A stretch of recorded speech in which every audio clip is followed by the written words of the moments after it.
Hello friends, आत्ता video बनवण्याचं कारण हे आहे की काल संकष्टी चतुर्थी होती आणि संकष्टी चतुर्थीला चिंचवडमध्ये मोरया गोसावी मंदिर आहे, तिथे सगळे भाविक दर्शनाला जातात. मीही गेले होते आणि दर महिन्याला जेव्हाही संकष्टी चतुर्थी तिथे असते ते छोटीशी जत्रा भरते.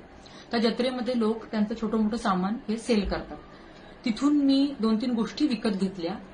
ओके, आणि ही चादर सुद्धा मी तिथून विकत घेतली. आता ही चादर दाखवण्याचं मागचं कारण हे आहे की आज ही चादर मी वॉश केली आणि वॉश करताना वॉश झाल्यानंतर वाळत टाकताना मला हे इथे यांचं स्टिकर दिसलं, जे असं चिकटवलेलं होतं. हे बघा, हे जे दिसतंय ना फोल्ड, हे असं चिकटवलेलं होतं. मी हे असं ओपन केलं आणि वाचलं. तुम्ही पण वाचा. दिसतंय मेड इन पाकिस्तान.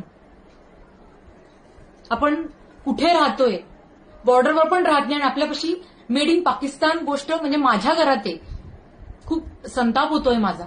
माझ्यासारख्या कितीतरी लोक, म्हणजे खूप लोकांनी तिथून चादरी विकत घेतल्या, म्हणजे त्यांच्या घरातही ही वस्तू गेली. कोणाला आपण रोजगार उपलब्ध करून देतो आहोत? कुठून येत आहे? पहिली गोष्ट तर हे कुठून येत आहे इथे. अजून एक गोष्ट सांगते, मी हा पण विचार केला की हे कुठून येत आहे. हे जेव्हा मी गुगलला सर्च केलं तर पाकिस्तानी गुड्स इंडियामध्ये बॅन आहेत. ते इम्पोर्ट नाही करू शकत इथे. तुम्ही इथे गुगल केलं की तुम्हाला सगळं दिसेल. कम्प्लिटली बॅन आहे.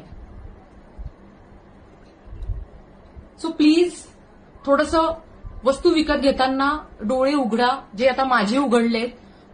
तर माझ्यामुळे मी तुम्हाला पण सांगते की तुम्ही पण डोळे उघडा. वस्तू विकत घेताना आपण रोडवर सर्रास वस्तू विकत घेतो आणि नको ती गोष्ट आपल्या घरात येते.